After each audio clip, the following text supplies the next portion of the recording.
भिटशा में ख़बर ॾींदा हलो त भिटशा में माज़ूर तंज़ीम जे अॻवान याकूब छछर, रायब खासकेली शौकत मंगणहार, सुलेमान लेगारी शौकत मेमुर जी अॻवाणी में माज़ूरनि जो डिप्टी कमिश्नर मटियारी सैयद जावेद मुज़फ़र हुसैन जी ज़ियादतियुनि ख़िलाफ़ सईदाबाद प्रेस क्लब आॾो एहतिजाजी मुज़ाहिरो कयो वियो। डिप्टी कमिश्नर मटियारी काफ़ी वक़्तु गुज़रण जे बावजूदि माज़ूरनि जी नौकरियुनि लाइ इंटरव्यू नथो करे, जॾहिं त समूरी सिंध में डिप्टी कमिश्नरनि माज़ूरनि खां इंटरव्यू करे माज़ूर कोटा तहत माज़ूरनि खे सरकारी नौकरियुनि जा आर्डर ॾेई छॾिया आहिनि। हिननि वज़ीर आला सिंध सैयद मुराद अली शाह खां मुतालबो कयो आहे त माज़ूरनि खे परेशान कंदड़ डिप्टी कमिश्नर मटियारी ख़िलाफ़ मुहकमाती कार्रवाई करे माज़ूरनि खे सुप्रीम कोर्ट जे हुकुम मुताबिक़ सरकारी मुलाज़िमतूं ॾिनियूं वञनि।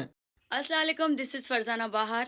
सूमरा वॉलपेपर दुकान कासमाबाद में खुली वियो आहे। ओहो ज़बरदस्त।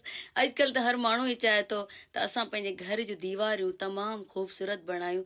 इन्ही करे ई कासमाबाद में सूमरा वॉलपेपर दुकान खुली वियो आहे।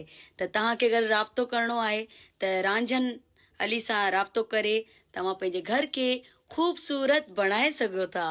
मज़ीद ख़बरनि ऐं तफ़सीलात लाइ विज़िट कयो असांजी वेबसाइट www.awamiNewsHD.com ऐं ॾिसंदा रहो अवामी न्यूज़ HD।